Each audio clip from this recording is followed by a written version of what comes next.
好，我们大家都看了马加比二书哈。那第7章，这个你读完了之后呢，我们昨天有提到哈，跟路加笔下的这个殉道者哈有些类似的地方，包括提到说，这个殉道不仅仅只是殉道的人跟被逼迫者之间的一个个人的恩怨哈，而是代表着善恶之争，代表着黑暗和光明的这个战斗，是吧？那同时呢，也描述这个殉道者是非常有道德的啊，他们死的时候也都是非常平静的啊，很从容的面对死亡，而且他们也会觉得这个殉道呢是对他们来说是一个道德上的一个榜样啊，就是他们可以透过这个殉道本身来得到什么啊？那关键是在于不同点哈，我不知道大家读完了之后。如果你把前面几章也读了之后呢，你来到第7章，可以说是马加比二书的一个高潮部分哈。你读完了以后，你有没有发现，在我们圣经里面所说的这个殉道，和马加比二书里面哈，这个犹太传统啊，他们认为的殉道有哪些不同的地方？我不知道大家有没有哪些观察啊？他这个是一群人殉道，然后耶稣是一个人殉道，然后我在想，他讲的好像是为律法殉道，他一直在强调我祖宗的律法、摩西的律法，对，但耶稣基督并不是为律法而死的，可以这么说吗？然后耶稣就他们都说，就是说，那我的神必会审判你，就是这些折磨我的人，但是耶稣基督却为这些向他钉他十字架的人祷告，求主赦免他们。然后他们也都有强调复活，强调这样的复活的，那耶稣也是。然后还有什么？我再想一想。大概是先这样吧，如果有的话再补充。谢谢谢谢。还有没有弟兄姐妹看到不同点？强调那个审判，对，是不是受死的方式也不一样？耶稣基督是上十字架，而他们是就是断手断脚断头。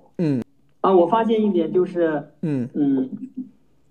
这个他们这些人呢是寻求公义，但耶稣呢他是彰显慈爱的。是啊。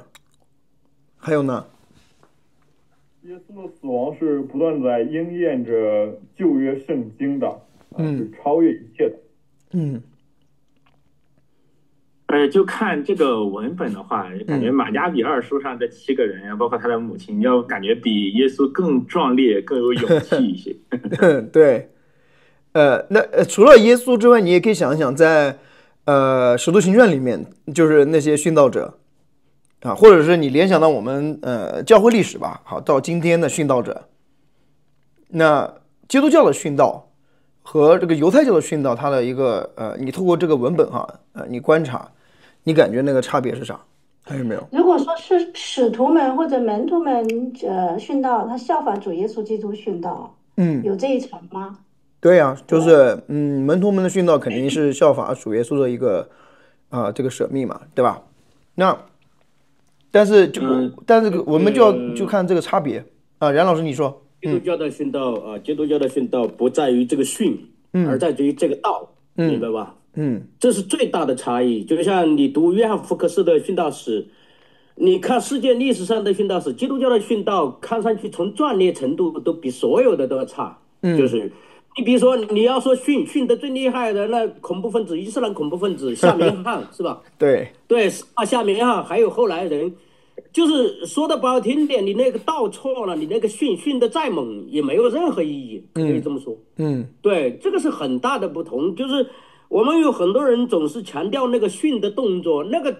你训的那个意义是由你的道决定的。如果不是道，训没有任何意义。你无论多么激烈，是吧？说马加比这些，他其实你一看你就知道，他的确是刺激。就是他的确不是那种震惊，就是这种。那我以前没读过哈，对，我虽然有这个文献啊，但是没读过，没时间。就是我认为最大的差异是这个。对，谢谢梁老师。是的，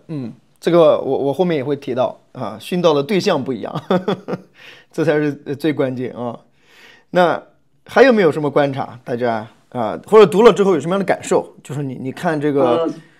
请说。老师，我还有一点哈，我觉得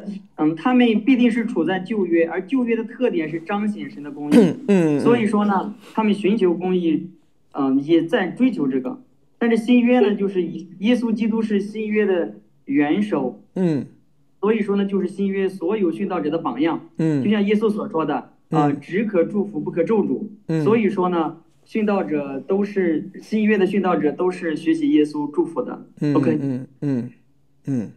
对，而且很多时候你也要观察，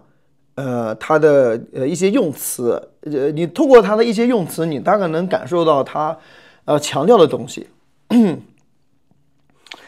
这些人就是这些马加比这边这些人，他们是承认他们是有罪的，然后他们也强调是公义的。但耶稣基督我们知道他是无罪的，他没有他是代赎的，对，然后然后这里有没有就是他们是为了自己本族，有这种本族跟外族这种区分，而耶稣基督是为所有的万族万民上十字架。是的，这也是很好的观察，我觉得大家都观察得很不错。我把大家观察这些给稍微总结一下哈，就是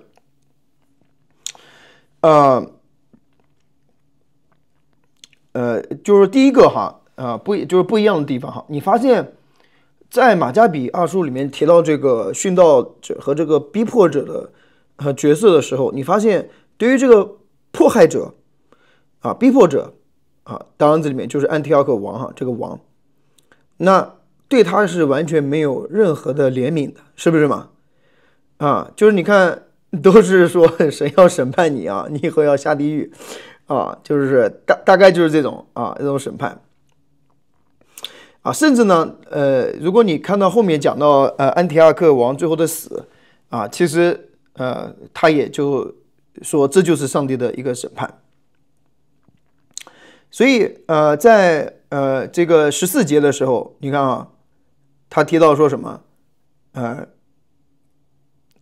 这个当选择被凡人杀死，但却得到上帝的许诺，有复活的希望。至于你，却不会复活得生。特别就是什么呀？就是强调对他的审判，你是不可能复活的你是不可能得救的，你肯定就是灭亡的，对吧？所以这一点是很不一样。就对于这个迫害者他完全没有任何的怜悯就是说他肯定就是灭亡的。当然你说那迫害者他本来就是迫害别人的，那你还怜悯他干嘛所以从人之常情来说或者是从这个一个民族主义的角度来说，那当然对吧，你对这个迫害你的人，他是王，他现在要杀你，你还对他怜悯个啥？但是你看耶稣，包括司提反，包括这些使徒们，他们的殉道的时候他们对这个迫害者，他们是充满一种怜悯，对不对？我们特别讲到耶稣，包括司提反都在死之前说什么父赦免他们，因为他们做了他们不晓得，是不是？所以这个很不一样所以在马加比二书里面的这个殉道的内容它更多是一种政治性的一种叙事，就是说神怎么帮助我们犹太人打败外邦敌人，然后呢把这个耶路撒冷和圣殿夺回。所以它的一个核心或者它的重点还是在马加比革命的这个王朝，就是我们讲的哈斯摩尼王朝，而不是神的国，它还是犹太的国。这是马加比二书它的一个核心，它的关键点不是神的国，而是我们现在建立的这个马加比革命的这个哈斯摩尼的这个国。但是你看这个耶稣包括司提反都是对仇敌实行了赦免，对吧？然后就都说要赦免他。那这个是很不一样的。所以你看在路加里笔下的这个殉道，他特别强调的是什么？是上帝国度的一个属灵的实现，属灵的一个现实，对吧？而不是一个这个政治意图上的，说我要推翻罗马呀，或者是推翻这个政敌啊，所以这个很关键，因为这个我们待会儿也可以聊一聊查理克格的事情哈。那我们在这个当中怎么来看这个殉道哈？为国为民族哈，这种带有很强的这种民族主义的这种殉道啊，尤其当他的民族主义跟他的信仰相结合的时候，你更难区分开啊，所以这是一个。第二个呢，就像刚刚讲到哈，这对这个外邦的迫害者啊是没有救赎的。但是呢，在这个路加福音使徒行传当中对于王也好，对于逼迫的人也好好像是给他们有这个悔改的可能性的所以殉道这个主题在路加福音使徒行传当中，它其实是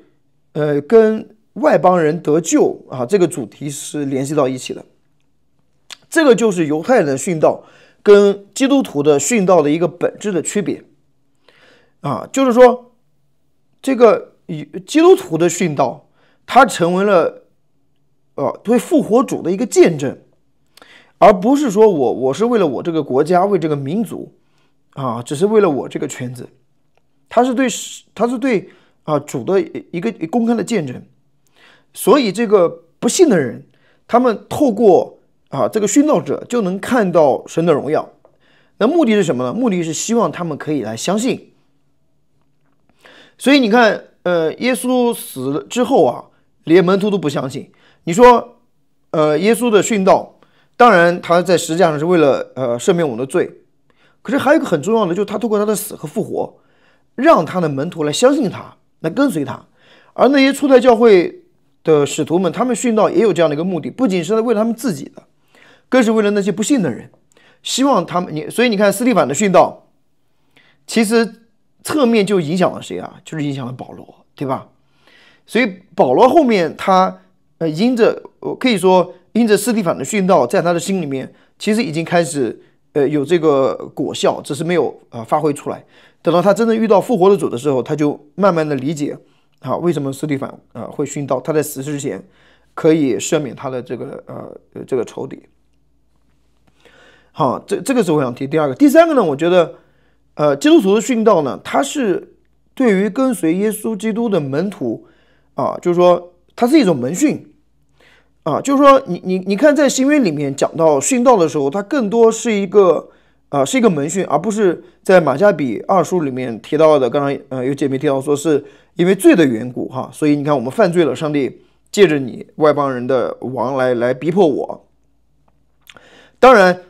我们遭受苦难那个是有可能是我们犯罪，可是在殉道，尤其在新约里面讲到殉道的时候你看到那个最核心的殉道，就是耶稣所说的要跟随我的人要怎么样舍己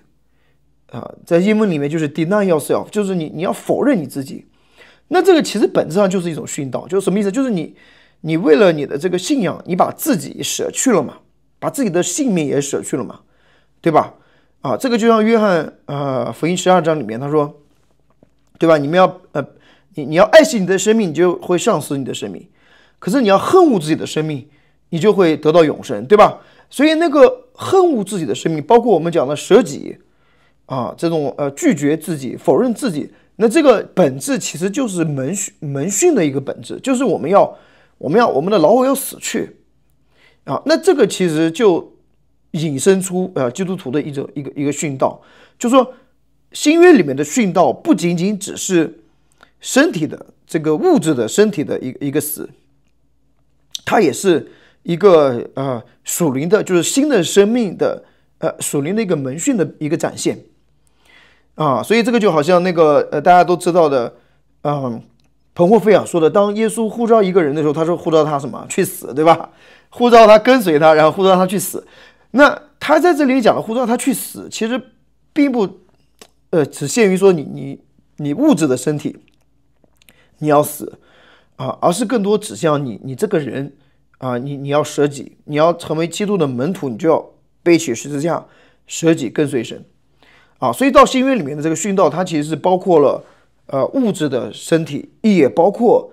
一个属灵的这个层面。第四个呢，你看在马加比亚书里面，其实你看到他们有提到类似的概念，包括永生啊，包括复活，是吧？可是你看马加比亚书里面讲的永生和复活，它其实呢是指望死了以后神再来之后神的审判，那么他会复活，他会得到永生。所以这个有点不一样就是因为他本质上还是靠着这个行为靠着这个守律法来得救的，所以他不是靠恩典所以殉道对他们来说可以说是一种道德一个怎么说美德，可以是一个好的行为，可以赚取永生，赚取救恩。可是在新约里面提到复活包括这个永生的时候，又是你看这个约翰他说我写这些告诉你们，就是让你们知道你们现在就有永生包括约翰福音3章16节讲到神给我们这个永生都是用现在时，就是说他是提到说我们现在当我们重生得救以后，我们有了新的生命，我们现在在活着的时候就已经有了永生。所以我们的殉道就不再是像犹太人的殉道或者像穆斯林的那种他们的所谓的殉道是赚得永生的一个途径，就是我透过殉道这个美德我就可以赚得永生。反倒我们的殉道，我们已经有永生了，我们已经有救恩了，我们已经得救了。那我们殉道是为什么？是要得到什么呢？我们殉道不是为了得到什么，对不对？这就是我们跟随主的一个方式，是吧？我每一天都向自己死，向神而活那这就是我们作为基督徒的一个生活方式。那如果上帝许可，上帝允许，那你身体的死殉道，那这个也是在这个殉道的一个范畴当中，是吧？但是这个殉道并不是要去赚得神的救恩，而是呢对神的恩典的一个回应，而是呢我们新的生命的一个展现，对吧？一个见证，我们为主做见证嘛就是这个意思，对吧？我们或活或死都是主的人，活着为神做见证，死的话用我们的死也可以为主做见证。所以它是一个对福音的一个见证，它不是要赚得这个救恩，赚得恩典，赚得这个永生。所以在救恩论上这个是很不一样的。还有就是梁老师刚刚提到的，那这个殉道最重要的它不是殉道本身，而是殉道的对象，对吧？那殉道的对象才决定了殉道的价值，你是为谁而殉道的，这个才是关键就像刚刚提到，那穆斯林也可以为他们的理念殉道，是吧？那我们基督徒是为什么殉道呢？我们仅仅是为基督而殉道，这个很关键所以为什么你看司提反殉道的时候他是怎么样？看见他真的就是看见耶稣站在神的右边，是吧？因为他知道他是为谁殉道的，他看到耶稣要迎接他，所以这个殉道对他来说他知道这个对象他是为谁做的这件事情如果你的殉道你不是为着基督的缘故，不是为着福音的缘故，你是为着你的一个理念不管是什么理念，也许是伊斯兰教的理念，也许是一个民主自由的理念这个不是说生命诚可贵嘛，是吧？爱情价更高，若为自由故，那不信的人也会为自由而殉道呢，是吧？他也可以为他的一个理念殉道可是我们基督教讲的殉道，那你要看那个殉道的对象，是吧？所以你看到希伯来书11章有特别提到这个殉道也提到了战胜这些敌人，但是关键不在于你是不是战胜敌人，还是说你这个披着羊皮山羊的羊皮的这个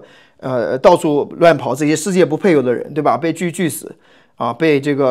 被追杀，被刀砍死，是吧？那不管结果怎么样，你是真的死了，还是你灭了敌人的这个攻势，对不对？你战胜了仇敌，不管结果怎么样但是那个信心的伟人，那个真正的信心，它不是取决于你最后到底是殉道死了呢，还是说你战胜了仇敌，而是取决于你信心的对象，你信的是谁，是吧？你是你的信心在基督里，那么结果不管是你被仇敌逼迫死了，还是说你战胜了仇敌，那么这个都是信心伟人的，可以说都是信心的伟人，对吗？不以这个结果来去判断它的价值，而是以这个对象来去判断它的价值。好，所以这个就很关键了。这个我们提到，比如说大家也听到这个查理·克克的事情，对不对？啊，所以我们就会来想关于这个所谓基督教的民族主义，是不是？那如果我们看马加比亚书，它其实非常接近，或者说是一种代表一种犹太教的民族主义的一种一种信仰吧，可以这样说。这个就是说对他们来说，那这个就是你外邦跟犹太人的一个敌人嘛，一个战争，是不是？就是你和我那我就是犹太人，你就是外邦人，你是外邦的王可是基督教的殉道，或者讲了我们提到这个福音的本质，它却是打破民族之间的隔阂，打破文化之间的这个壁垒，是吧？不管犹太人外邦人，我们在基督里都合而为一，所以它就一定不可能是民族主义的，不能说这个信仰就是我们这个白人的，或者是信仰就是我们犹太人的，或者我们黄种人的，这个是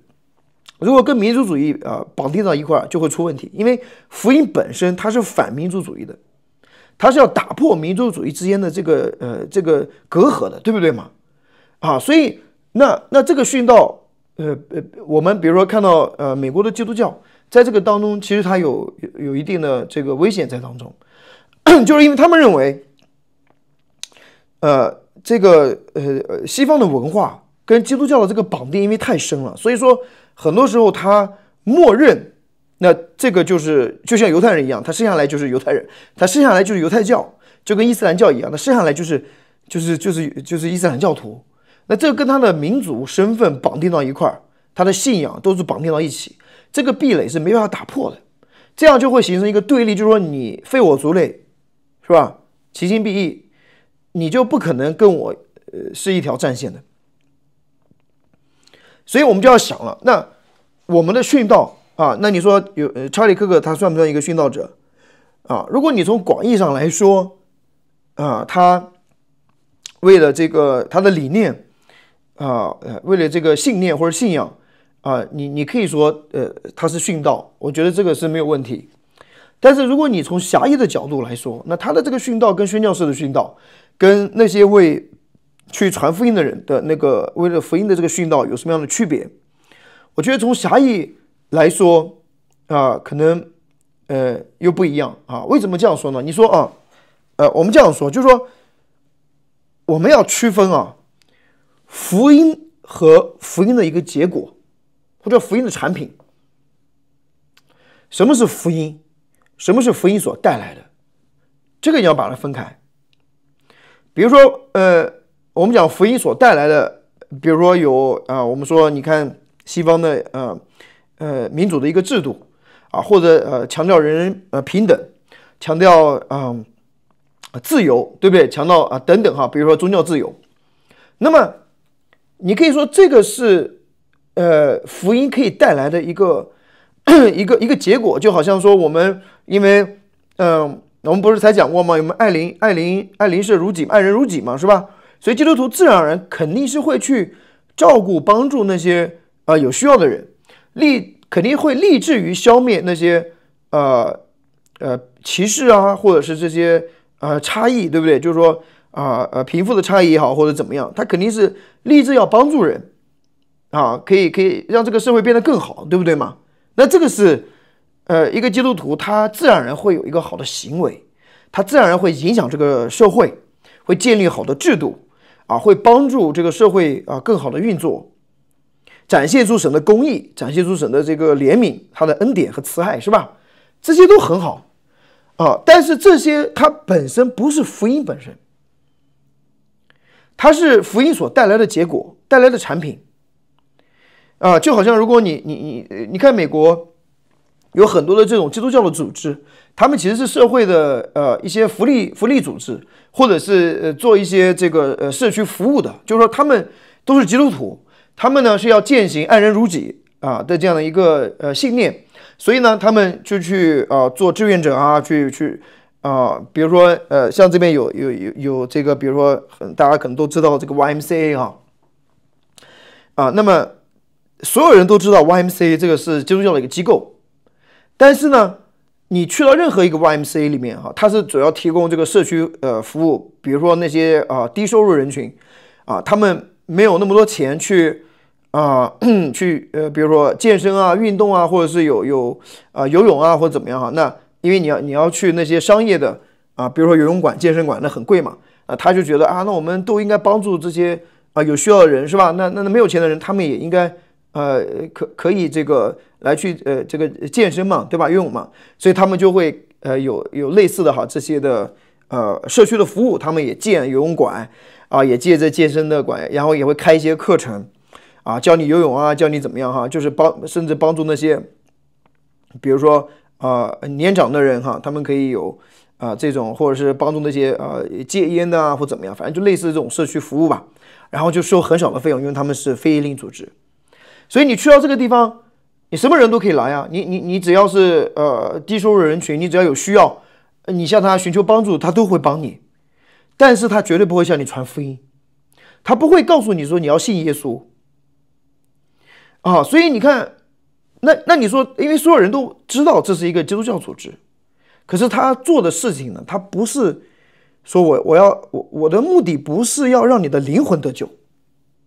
我的目的是让你这个外在的身体可以能够过得更舒服一些帮你让你吃得饱穿得暖，大家懂我的意思吗？所以他的重点不一样。那你说这个好不好呢？当然好，对吧？他展现爱人如己，但是呢他所带来的是福音的一个结果，就是如果你是一个非信徒，你去到这个机构，你可以享受所有他给你带来的这些条件，可是呢最后的结果是你可能就是没有听到福音你也许没有你可能没有听到福音。那这样来说的话呢，那我们就会觉得说，那这个其实他并没有在福音的本身上去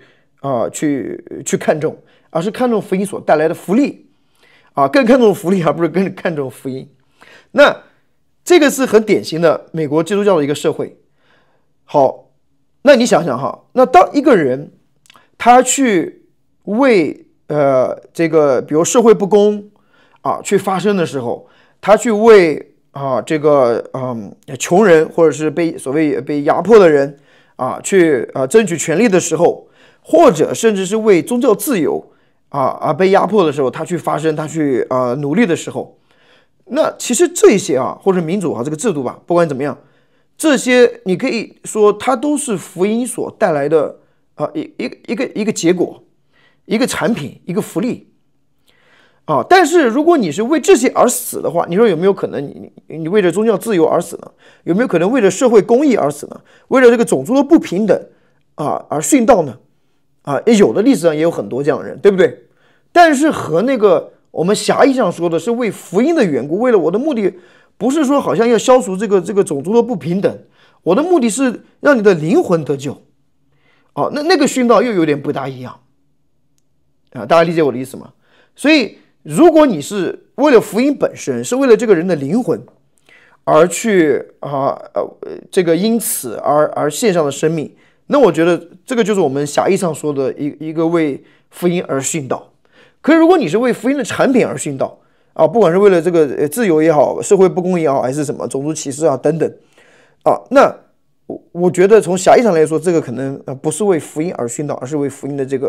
个产品而殉道。那这个其实很重要，就是让因为你知道吗，就像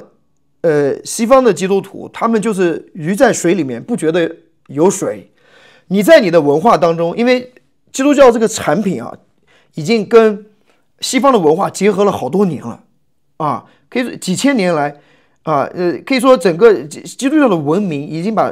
就是西方文化里面就是已经交织在一起，你很难把它完全的区分开。所以他生长在这个文化里面，他就认为这个就是福音，这个就是基督教。但其实那个他所这个理解的可能不是福音本身，他所接触到的那可能是福音所带来的副产品，那个可能是文化里面的东西，而不是这个福音本身的东西。那我为什么这样说呢？因为我们在中国文化当中可能也会有类似的这种陷阱在当中啊。我举个简单的例子哈，有同学说他们是这个所谓白人保守主义的这个殉道者或者基督徒，对不对啊？你这样定义对是更准确一些。那我们中国其实也一样的，我们在另外一个文化当中，当我们面对基督教的时候，我们可能会有另外一种完全不一样的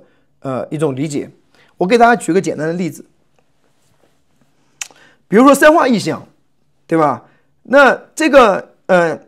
我个人是非常就是说支持三化意象。那三化意象里面有一点叫做文化基督化。文化基督化这个好不好？当然好我不反对。但是呢，我想让大家更进一步的去思想这个文化和基督化之间的一个关系，尤其是它背后的一个假设是什么我为什么这样说呢？那这个去年9月份我去参加这个洛桑会议的时候，有个大使命的报告，他特别提到一个什么呢？提到说这个全球基督教的一个发展变化。我后面可以把图发给大家，你们可以看一下。他就是说，从1900年开始，基督教这个比例，西方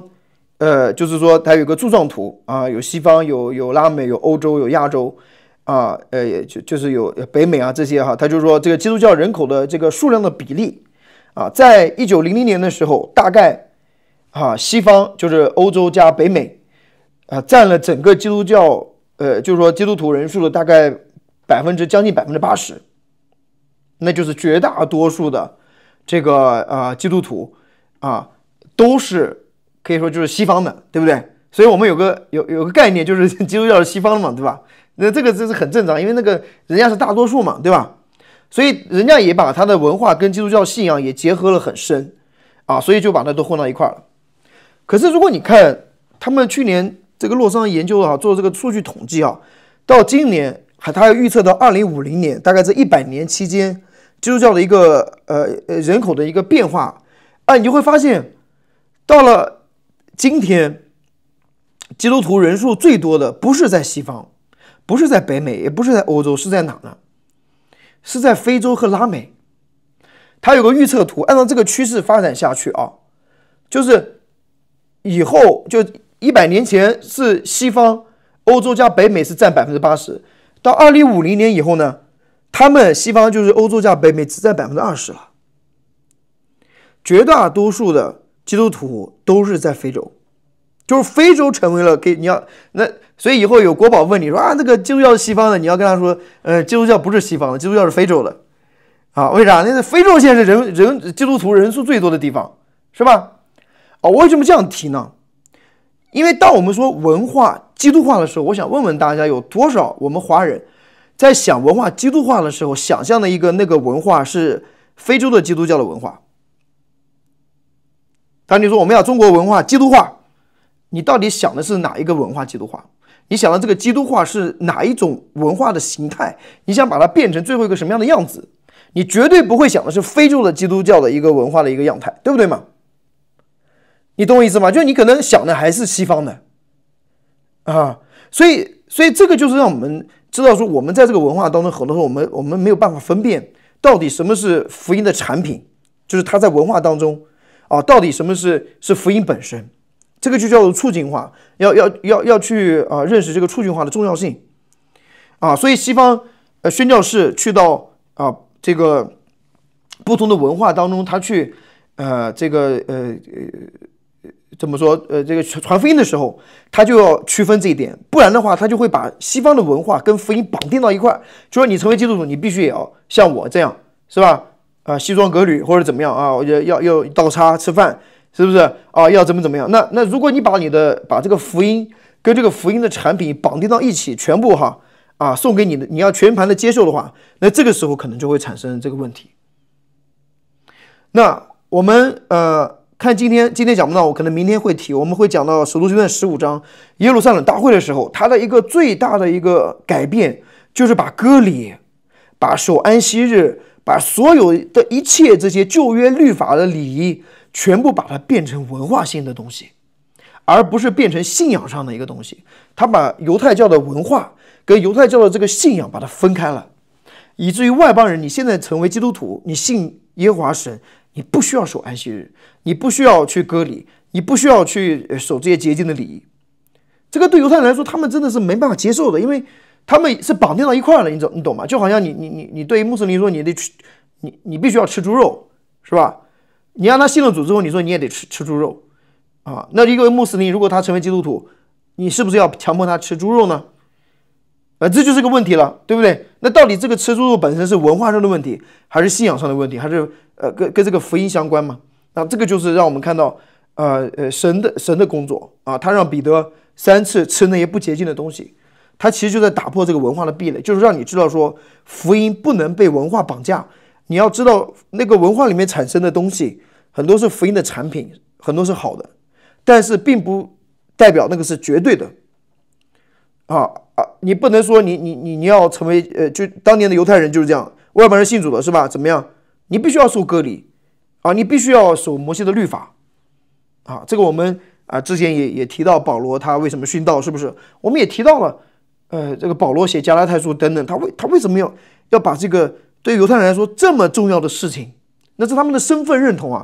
完全的否认，说那个就是你文化上的，你要割可以割，你不割也没问题，那是文化上的，跟你的福音本身没有关系所以这个也让我们来去反思我们在我们的文化当中的一些的实践所以大家可能都知道礼仪之争的问题，对不对？当然天主教现在是允许基督徒祭祖，但是我们怎么看待祭祖这个问题看待这个我们文化当中的这些有涉嫌偶像崇拜的东西，我们怎么去判断去区分哪些是文化上的，哪些是跟福音有排斥的地方我们要拒绝的而不是一概而论说所有的都不能做所以这个是需要我们自己去做的一个功课。